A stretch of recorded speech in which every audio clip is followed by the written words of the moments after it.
What are some myths people still strongly believe? That Einstein failed his grade school math class. It was the subject of a Ripley's Believe It or Not column in 1935, and Einstein himself refuted the article. In primary school he had been at the top of class, and by 15 he had mastered differential and integral calculus.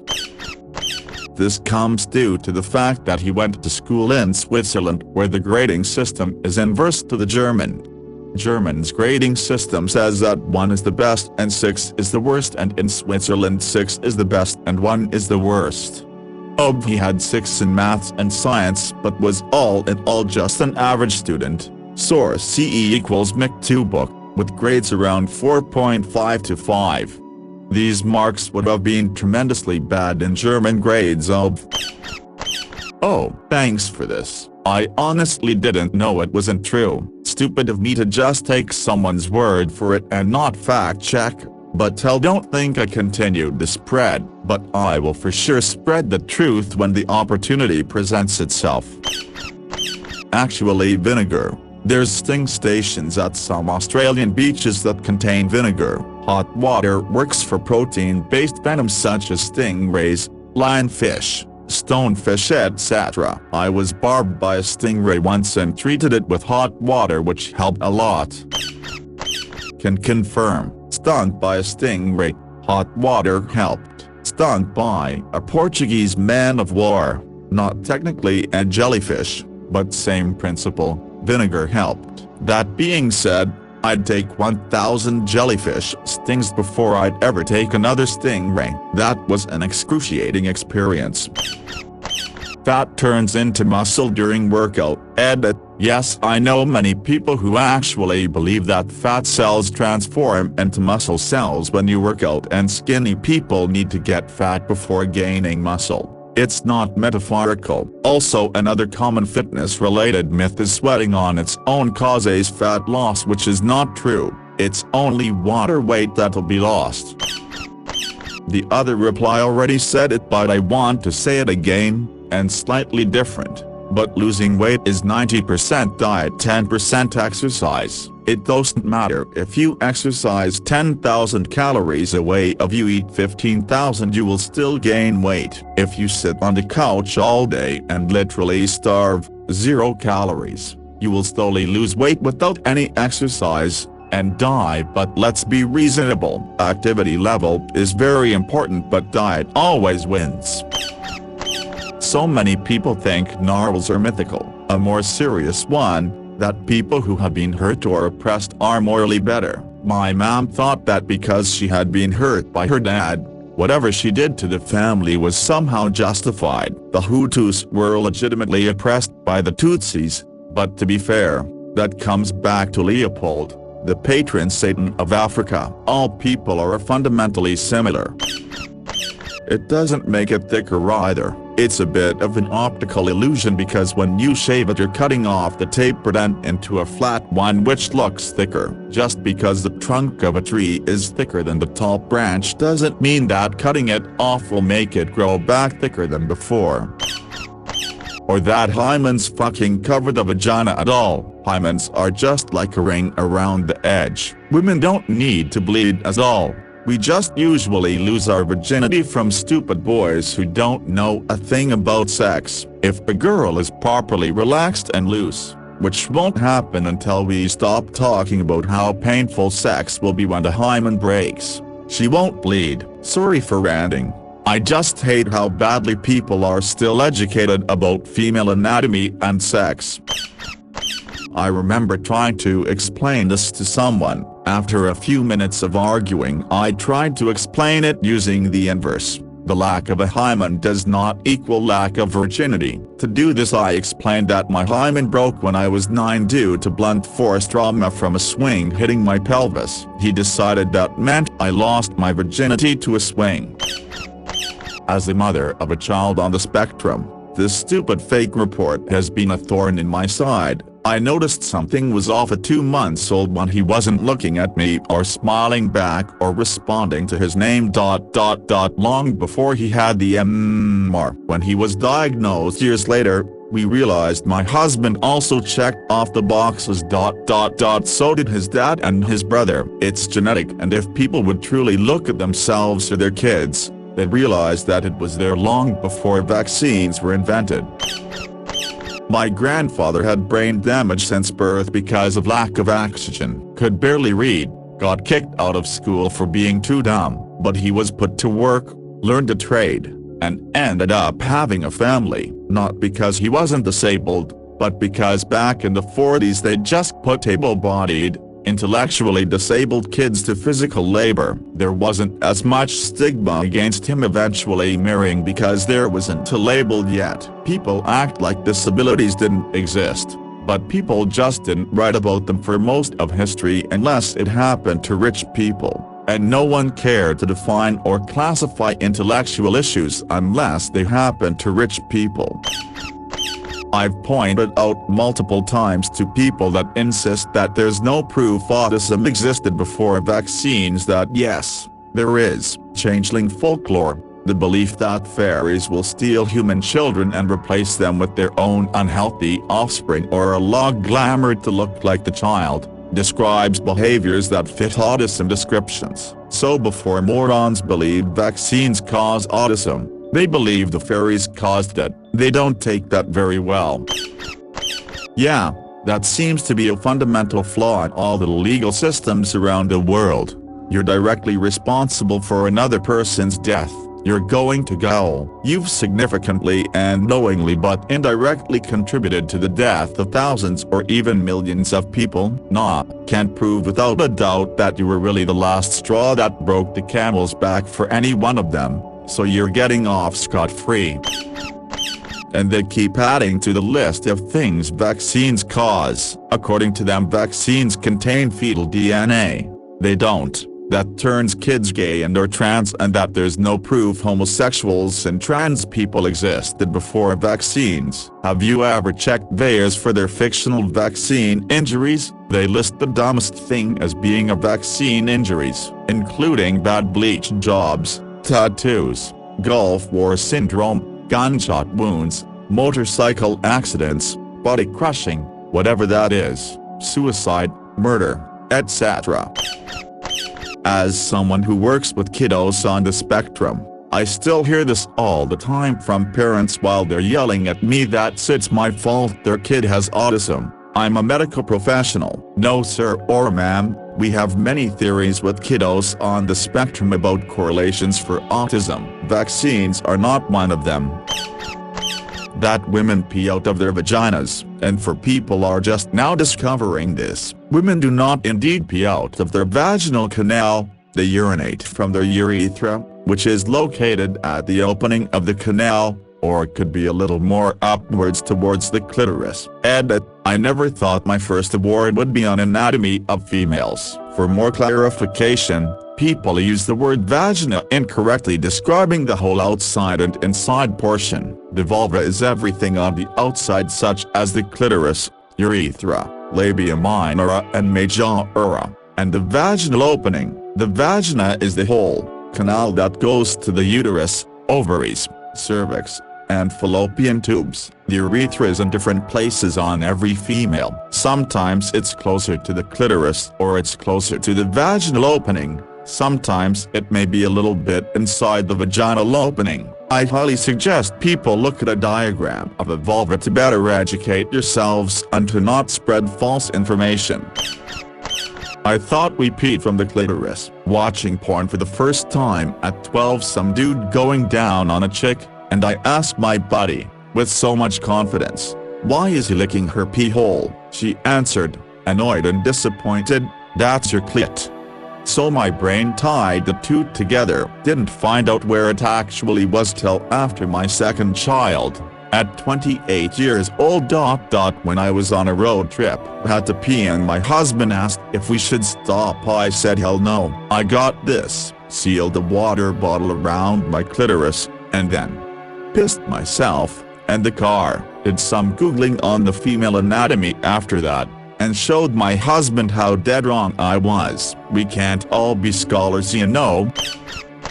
This I worked with female teachers of children who are usually taught that they must teach children the proper names for their genitals, which I agree with, but they all started telling the girls to wipe their vagina after going to the toilet. I was gobsmacked. I never had the guts to ask any of them which part they thought was the vagina, because, spoiler alert, it's neither the bit that you pee from nor the bit on the outside that you're wiping. That you can't use soap on cast iron. This is a common misconception that's been passed down by our grandparents. Soap from their generations used lye, which would damage the polymer structure that makes cast iron non-stick. But modern soaps don't use lye and are really good at cleaning oil. Check out this video for some more info on cast iron. https://b/zgrpills1s.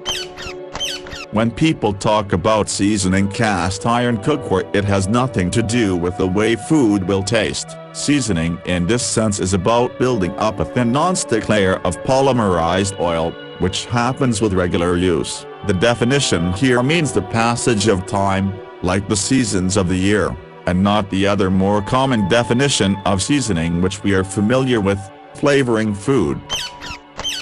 There's an episode of House where Cuddy's mother comes to visit and the topic comes up. Wilson mentions there are studies to this effect and Cuddy's mother just says in response, "Well, I didn't do any studies. I just raised 2 children." Then Wilson looks all chastised like she just epically owned him. I'm always thinking, bitch, that's not how that works. Your anecdotal non-scientific experience doesn't trump actual research.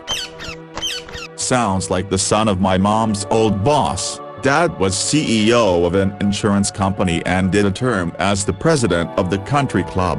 Catholic high school and non-Ivy League college paid for. Internships that were all from his dad's networking, and when he graduated he had a new car, apartment and nice entry-level job at a local Fortune 500 company. His dad would brag about how amazing his son has done in life and how he is already looking for a home in an expensive part of the city. My mom could never tell if he really believed his own bullshit or not. All he had to do was get decent grades and he had it made. Hell, in college he could have had all D's and still been fine.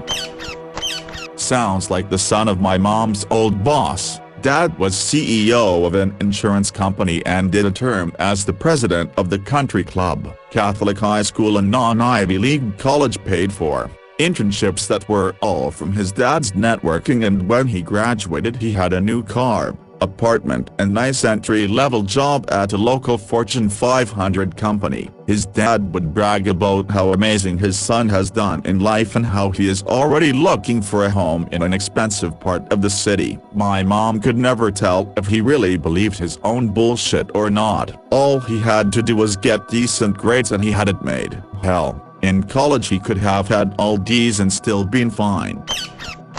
Lol, the gov already has you microchipped. It's just externally placed in your fucking smartphone, you dumb fucking twat. Not you. The people who actually believe the delusion. They already know everything about you, because you willingly submit all of your personal details to websites and social media. Why the fuck would they need a microchip, and how the fuck would it ever be installed? Question mark. Into what operating system? Because that mush between your ears doesn't and will never come close to qualifying as such. Phones are already super effective at that. They have cameras, GPS, and people tape their personal information into them all the time. Photos even have location tags attached unless you specifically say no. Also, I'm fairly certain that every keystroke is stored, so whether you search it or not, the government could find it if they wanted to. People freak out about an injection but purchase self-surveillance machines and carry them everywhere. That fucking money, dudes, makes women's vaginas loose or alters their appearance. It's honestly so dumb. Why would a vagina become looser if a woman fucked 50 guys 5 times each, instead of one dude 1,000 times? If you don't want to be with a woman who has fucked 50 guys, that's fine, but believing that her vagina is now broken because of it, well, that's just stupid. The whole women attempt suicide more, men complete it more statistic. It's all down to the definitions being used. Previous studies included acts of self-harm and the attempt definition regardless of whether the person wanted to end their life. This causes a bias towards women because they are more likely to report self-harming via cutting. The problem is that we also know that self-harm is not correlated with suicide ideation. When you define attempt as intentional self-harm with the intention of being fatal, the definition everyone use when quoting the line above, the number of attempts between men and women start looking more equal. It's a pet peeve of mine because the statistic is not only potentially wrong but it serves no purpose but a tool for use within the competition of who has it worse. Source: https://www.uptodate.com/content/suicidal ideation and behavior in adults #H3704429499. That is actually another myth. Teens are at risk but not the cohort with the most risk. Old people kill themselves way more than any other group. First retirement hits hard. Then the kids are already fine, independent, later losing a spouse, becoming more and more isolated as more people die or move away, then illness may come somewhere in those steps and you have access to lots of drugs. In pretty much every culture people like to represent Jesus with their own norms. As a result we have some really cool pieces where you can see Jesus represented as Japanese, Indian, Ethiopian, etc. Obviously this means we have a bunch that make him look white because it's drawn by white Europeans or white North Americans. I don't typically mind this because I figured we all knew that this was a representation and not reality, though since I found out that some people genuinely think that he was white I'm now a bit more wary. That Columbus was a good person. He gave a woman away to his crew members to Arat. He used to kidnap and enslave people, his settlers used to traffic children, mass suicides were committed because Indians didn't want to work with him. He forced Indians to collect gold for him or die. He almost wiped out the entire population in his Pongola. Literally everything he ever did was bad and it was covered up cause he found America. The Great Library of Alexandria housed troves of scientific information, and its destruction at the hands of Christian anti-science zealots held back human progress by centuries. All of those details are false. When it was destroyed, it hadn't been used to store books in centuries. When it stored books, it doesn't store anything remarkably special. There were libraries all over antiquity and book copying was standard. So anything worth copying in Alexandria would have existed in other libraries anyway. It was burned down once accidentally by Julius Caesar, centuries before its destruction. When it was destroyed by Pope Theophilus, the main issue they had with it was that as a museum, literally, shrine for the muses, it was a pagan religious building. It's all laid out on the Wikipedia page. https://n.m.wikipediaorg/wiki/library_of_Alexandria. This does happen and I've seen it. In a trailer park years ago a woman was begging for help in her trailer while her boyfriend was trying to get in with baseball bat. My mom told me not to call 911 because we'd get roped in and if she really was in trouble she'd call herself. Fast forward 10 minutes and he breaks in and beats her to death with a bat and leaves. Police weren't notified by anyone but her landlord 2 days later. We all assumed someone else called, no one did. And the opposite is even further from the truth. When modern books or TV shows demonstrate a medieval or fantasy pseudo-medieval society where characters basically think like modern-day Western atheists, agnostics, God, to use a broadly known example, was a bad offender in this, but the religion predominantly reduced to decoration and fights for power and hardly important for the vast majority of characters. But you'd basically find that in most media which feature Middle Ages or a plane that is reminiscent of medieval times. While people did not know the whole doctrine, He'd select what to believe in and did mix it up with superstitions, bits of other religions etc. Their mindset was absolutely not something similar to a modern Western atheist. Also, the skepticism of the great thinkers of the past was most often not about the existence of the supernatural, but about clergy or particular bits of the doctrine.